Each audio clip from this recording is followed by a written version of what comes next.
সকাল বন্ধুরা, সীতারাম জয়ন্তী গ্রাম বাংলায় সবাইকে স্বাগত। সবাই কেমন আছো? আশা করি ভালো আছো। তোমাদের ভালোবাসা আশীর্বাদে আমরাও খুব ভালো আছি। রাধা গোবিন্দের কাছে প্রার্থনা করি তোমাদের সকলকে ভালো রাখুক, সুস্থ রাখুক আর আমার পাশে থেকো। আজ হচ্ছে বুধবারের সকাল। আজ স্কুল ছুটি, আজ রামনবমী, তো সেই কারণে স্কুল ছুটি। তো বাড়িতেই আছি, সব কাজ বাজ হয়ে গেছে আর এখন 9টা বাজছে। আর দেখো রান্নাবাড়া বসিয়ে দিয়েছি, কারণ বাইরেই করছি, কারণ রান্নাঘরে প্রচণ্ড গরম, হাওয়া বাতাস কিছু ঢুকছে না, প্রচুর কষ্ট হচ্ছে। তো 9টা বাজছে, এত এত মানে জোর রোদ্দুর উঠেছে, মনে হচ্ছে যেন যে 12টা 1টা বাজছে। তো সারাদিন তো বনে জঙ্গলে কাটাই, তোমরা জানো যে এইদিকেই বসে থাকি। তো এখানটা একটু ছামা আছে, এখনও পর্যন্ত রোদ আসে না, তাই ভাবলাম যে এখানটাতেই রান্নাটা করে নিই। তো দেখো, তো এই যে ভাত হয়ে গেছে, ফ্যানটা ঝরাতে দিয়েছি। আর দেখো এখানে আলু, পেঁয়াজ, টমেটো কেটে নিয়েছি। আর এই যে এখানে মাছ আছে, মাছটা মা দিয়ে পাঠিয়ে দিয়েছে, মাছটা ভাজবো। আর এই যে শিলপাটায় হচ্ছে আদা রসুন আছে, বাটবো।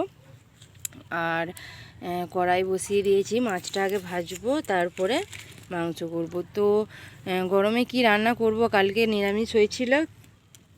ইউটিউব ভাত খায়নি, আমার ছেলেও ভাত খায়নি, তাই বর বললো যে চলো একটু মাংস নিয়ে এসে দিই 100 টাকা মতো জামাইবাবুর কাছ থেকে। তো সেটাই এখন করব। তো ঝোল আর ভাত করব, আর কিছু করব না। তো চলো রান্নাটা করে নিই, তারপর আবার আসছি তোমার সাথে কথা বলতে। আর মাছ তো ছেলে বর ইউটিউব খায়, ছেলে বর তো কেউ খায় না, তাই মাছটা দেখি ভেজে রেখে দেবো, নাহলে অন্য কিছু দেখি করবা। তো চলো আর মাংসটা করব। তো কড়াই আমার তেতে গেছে, আগে একটু ছেলেকে ভেজে দেবো, ভাত খাবে। তো আমাদের এখানে একটা পুজো হয়, কালী পুজো, একটু দূরে, আর এই মোষ চোট হয় সেখানে। তো সেখানেই ছেলে যাবে, এই পড়ে এলো। তো সেই জন্য ওকে আগে এটা ভেজে দিই, মাংসটা ভাত দিয়ে দিই, ও খেয়ে যাবে, তারপর আবার আমাদের করব।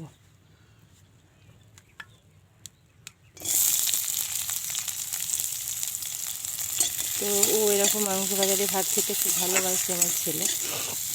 আর ইউটিউবেরও ঘরে বসিয়ে দিয়েছি ভাত, প্রেসারে ওর হয় আলাদা, আমাদের তেল মশলা দিই না জানো, তো সেই কারণে হোক ওরটা ওখানে। তো দেখো মাছটা ভাজা হয়ে গেছে, ছেলের মাংসও ভাজা হয়ে গেছে। আর এটা হচ্ছে মাংসটা দুপুরে যেটা খাবো সেটা কষানো হচ্ছে। তো কষানো প্রায় কমপ্লিট। আর কত বড় বড় দুটো কাঠ দিয়ে দিয়েছি, দেখো দাউ দাউ করে উনুনটা জ্বলছে। তাড়াতাড়ি হয়ে যাবে, কারণ জায়গাটা এখন রোদ চলে আসছে এবার, কারণ আমি হাফ রোদে বসে আছি, ওই জন্যই তাড়াতাড়ি করছি।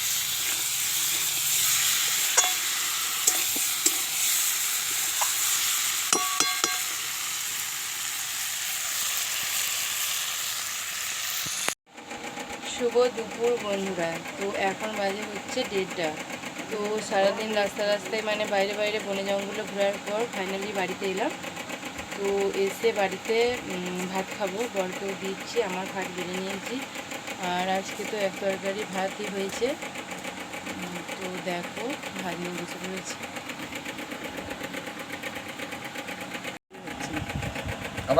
এই যে বরের ভাত আর আমার ভাত দুজনের, আর এই যে মাংসের ঝোল। তো এই আজকে দুপুরের মেনু। তো চলো খেয়ে নিই, তারপর আবার আসছি তোমার সাথে কথা বলতে, তোমরাও খেয়ে নাও। তো বন্ধুরা দেখো, বরের আর কাজ নেই, দুপুরবেলা খেয়ে দে জুতো সেলাই করতে বসেছে। আর পুরো জুতো সেলাই থেকে চণ্ডীপাঠ পুরোটাই জানে, কিছু বাদ নেই। কেমন হলো দেখি, এটা একদম পুরো গুলটিটা ছিঁড়ে গিয়েছিলো এই জুতোটা, এটা পরে চললে আবার ছিঁড়ে যাবে না তো। তো এই যে এটা সেলাই করলো, এই যে ফোঁড়ের মোড় বেরিয়ে। আর একে দেখো, এত কষ্ট হচ্ছে। আমার বর্দাকেগুলো ঠান্ডা হয়ে বলে জল ঢেলে দিয়েছে, যাতে আমরা বসে না হতে পারি, ও ঠান্ডায় শুতে পারে। তো এইখানটা একটু ওরই মধ্যে ঠান্ডা আছে। ফোঁড়টাও দিয়ে দেবো, ওকে ভেঙে গেছে তো, ফোঁড় ভেঙে গেছে। তো চলো শুভ সন্ধ্যা বন্ধুরা। তো সন্ধ্যা অনেকক্ষণ হয়ে গেছে, এখন 8টা বাজছে। আর আমি 8টার সময় চান করে গা ধুয়ে রাত্রিরে প্রচণ্ড আবার শরীর খারাপ হয়েছে, মাথা নিয়ে উঠতে পারিনি, আর পুরো নাক জ্বলে যাচ্ছে একবারে। আর কি নাকতলা জ্বলা করছে, পুরো প্রচণ্ড জ্বলছে, কি বলবো। শুয়েছিলাম সন্ধ্যে টন্ধে দিয়ে একটু পরে শুয়েছিলাম, তো সেই কারণেই তোমার সাথে আর কথা বলতে পারিনি কো। আর ফ্যানের আওয়াজ হচ্ছে কারণ ছেলে শুয়ে আছে, ফ্যান বন্ধ করা যাবে না। আর প্রচণ্ড গরম, আমার চোখ মুখের অবস্থা দেখতে পাচ্ছ, ঘরের ভেতরে তো টিকতে পারছি না, তাও ঘরের ভেতরেই আছে দুটো ফ্যান চালিয়ে। তো ছেলে ঠাকুরতলা থেকে এলো, আর ওই যে আমাদের গাজনের ঘট বসে গেছে, ওই যে বাজি মানে ওই রকম ওই বারুদগুলো উপরে বাজিগুলো পুড়ছে, তো শুনতে পাচ্ছ না কি জানি না গো, যদি শুনতে পেয়ে থাকো তো ভালোই। আর এই যে ছেলে দেখো প্রসাদ নিয়ে এসছে, সেটা তোমাদের সাথে শেয়ার করবো। তো ছেলে তখন কটা বাজবে, তখন 6টা বাজবে, ছেলে এলো পুজো দেখতে গিয়ে। আর ওই কালী পুজোটা হচ্ছে যেখানে হয়, ওটার নাম হচ্ছে, জায়গাটার নাম হচ্ছে ধুলো। তো আমাদের এখান থেকে একটু যেতে হয়, তো সাইকেলে করে সেই 10টার সময়, এই 11টার সময় গিয়েছিলো, তো 6টার সময় এলো। সারাদিন ওখানেই ছিল, ওখানে একটা কুটুম বাড়ি আছে, তো খাওয়া দাওয়া করেছিল। আর ওখানে মোষ চোট হয়, কালী পুজোটা হচ্ছে কালকে হয়ে গেছে। তো তোমরা যারা আমার যাদের কাছে পিঠে আমার বাড়ি, আমার তো সবাই জানি, তোমরা ভিডিও দেখো, তো যারা কাছে আমাকে চেনো তাদের জন্য বলছি ধুলুকে, তো সবাই জানবে ধুলুকে কালী পুজো হয়েছে। আর কালকে পুজোটা হয়েছে, আজকে মোষ চোট হয়, তো সেটা দেখার মতো। পুজোটা তো বন্ধুরা দেখার মতো, আর মোষ চোটটাও দারুণ দারুণ দেখার মতো একদম।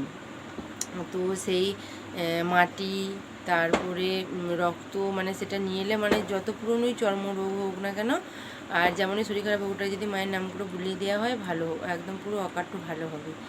তো আমি তো ওটার খোঁজে অনেকদিন থেকে ছিলাম, পাওয়া যায়নি কো, তো আমার ছেলে নিয়ে এসছে সেটা, তো সেই কারণে তোমাদের সাথে শেয়ার করলাম। তো দেখো সেই জিনিসটা, তো এই যে সেই মাটিটা এই যে ক্যারিতে আছে, এই যে পুষ্প, আর এই যে এখানে প্রসাদ নিয়ে এসছে গোটা ফল। তো এটাকে আমি এখন যত্ন করে রাখবো, সেই জন্য তোমাদের সাথে শেয়ার করলাম। আমি তো খুব খুশি, এই মাটিটা পেয়েছি, যত্ন করে রাখবো। তো বন্ধুরা মারাত্মক ভিড় হয় প্রচণ্ড, আর গরমে, এই গরমে পুরো যদি পড়ে যায় কেউ, তাকে চেপটে পুরো মেরে দেবে একবারে, সে মরে যাবে, বেরোতে পারবে না। তো ছেলেরা সেইখান থেকে জিনিস নিয়ে এসছে, মানে ওরা এইগুলো নেবে বলেই একটু সন্ধ্যা করে বাড়ি এসছে, কারণ তখন একটু ভিড়টা কমে যায়, আস্তে আস্তে সবাই বাড়ি চলে যায়, ফাঁকা হয়ে যায়, তখন পাওয়া যায়। তো যাই হোক নিয়ে এসছে, আমি তো খুব খুশি, তাই তোমাদের সাথে শেয়ার করলাম। আর রান্না ভাত বসিয়ে দিয়েছি, কারণ শরীরটা প্রচণ্ড খারাপ, তো একটু মানে সত্যি টিকটিকি, তো একটু আবার কালকে ভোরবেলা মানে উঠতে হবে, সব কাজ করে আবার স্কুল যেতে হবে, কালকে 6টা থেকে স্কুল। তো ভাল লাগছে না গো, গরমে তো একটু ঘরে শুতে বসতে পারিনি গো, সারাদিন বাইরে বাইরেই ঘুরেছি। তাই একটু সন্ধ্যা থেকে একটু একটু হলেও ঠান্ডা হয়, দুটো ফ্যান চালিয়ে দিই, তাও টেবিল ফ্যান, আবার সিলিং ফ্যান।